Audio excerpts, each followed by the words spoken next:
Alright everyone, welcome back to Joe Man's Land. I hope you're having an amazing day. Today we're going to be going into the audio from my new vlogging camera. I recently replaced my Pocket 2 with this Kodak medium format camera. I'm just kidding, I actually replaced it with a Sony ZV-1, which is what you're seeing me through now.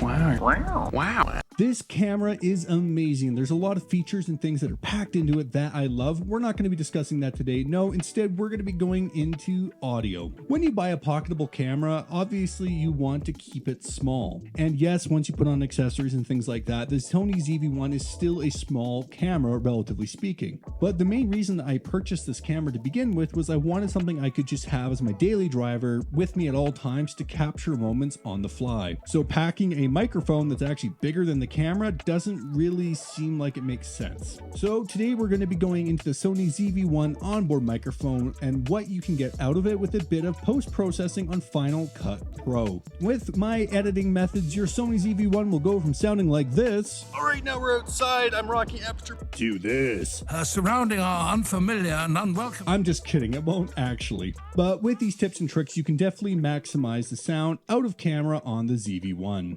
Alright, so the first thing I do is I select the clip in question. Obviously I batch edit these usually, but for today we're just going to do this one clip here.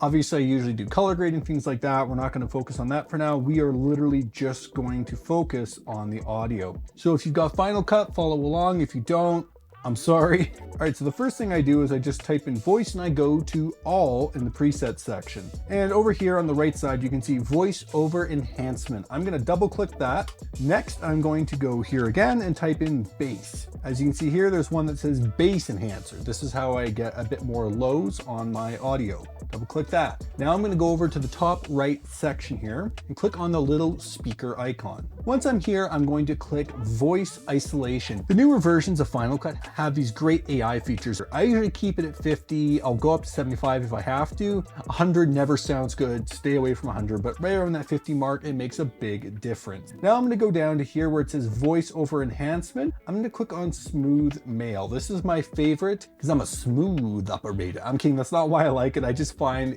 the punchy one can be a little too loud. So I like to go smooth and then I jack it up to 100. So there you go. That's basically what I do with all my audio. Sometimes I have a bit more that I do, but this is just my general workflow. All right, now you're hearing me through the Sony ZV-1. Here's the proof. My Nikon is right here, and I'm using the Boya dual input lavalier mic. That means there's two lavs. I'm just using the one, obviously. This is what it sounds like. I've got the audio set to right around 3 on the camera. I've got the gain set on the camera right to around 3.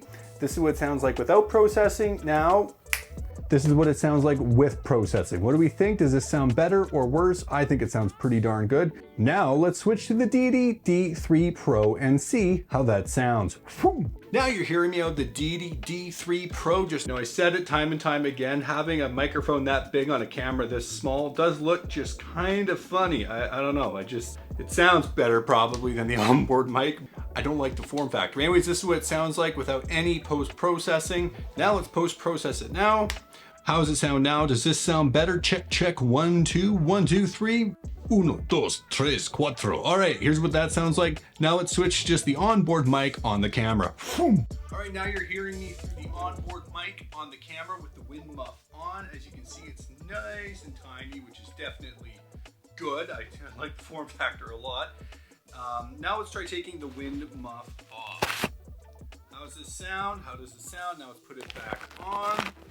Now let's try processing the audio. Here it is with the wind muff on, and here it is with the wind muff off. What do we think sounds better? All right, so here we are rocking aperture priority. The mic is set to 4. This is what it sounds like with absolutely zero processing done in Final Cut. What do we think? This is just the internal mic, checking it out. All right, now we put on that post-processing. What do we think of this? Do we think this sounds better or do we think it sounds worse? I'm not standing super close to the microphone. I'm actually standing about 5 feet away. All right, here we are, vlogging test. I am shooting in 4K, 24 frames. The mic is set to 4. We're using the internal mic with the dead cat on. This is what it sounds like with zero processing, straight out of camera. All right, here we go, same settings. I am walking outside and moving. I've got Stabe turned on, but not active, so it doesn't punch in so much on my face. The mic is set at 4. This is what it sounds like with a bit of post-processing. What do we think? Does this sound better or does this sound worse? Okay, here we are. It is still in intelligent auto. The mic is on full auto. This is what it sounds like with zero post-processing, and I'm standing about 4 feet away from the camera. All right, same thing, full auto. We've got lots of noise around us. This is what it sounds like with the post-processing in Final Cut. What do we think of this? Do we think it sounds better? Do we think it sounds worse?